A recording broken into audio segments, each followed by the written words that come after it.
తేడా ఉన్నాయి. టీడీపీ వస్తే కొంచెం డెవలప్మెంట్ ఉంటుందని అనుకుంటున్నాను. జగన్ గారి ప్రభుత్వం డెవలప్మెంట్ కనిపించట్లేదా?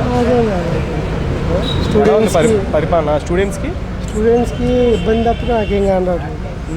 ఎందుకంటే 4 పథకాలు అంతా ఫ్రీ అనిండు, 2 వేసిండు, మిగతా 2 ఎగ్గొట్టిండు. అంటే మా ఫ్రెండ్స్ కూడా ఉన్నారు, నేను అన్నారేంది మా ఫ్రెండ్స్ అంటా ఉన్నారు. అందుకనే ఇప్పుడు ఆశ అందట్లేదా మరి? అంటే అందరికి అందట్లేదు.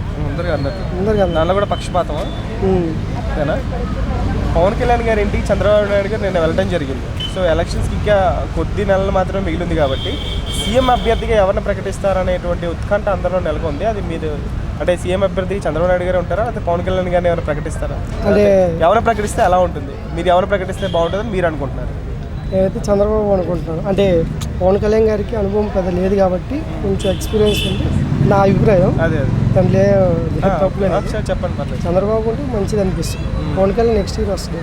నెక్స్ట్ ఇయర్ సో 175 సీట్స్లో వైసీపీకి ఎంత వస్తుంది, టీడీపీ జనసేనకి ఎంత వస్తుంది? మీ ఎక్స్పెక్టేషన్స్ ఏంటి? గెస్ట్ చేయండి. 60 or 70 వస్తుంది వైసీపీ, మిగతా టీడీపీ వస్తుంది. సో గవర్నమెంట్ ఫామ్ చేసేది మరి టీడీపీ జనసేన ప్రభుత్వం. షూరా? షూర్. Thank you.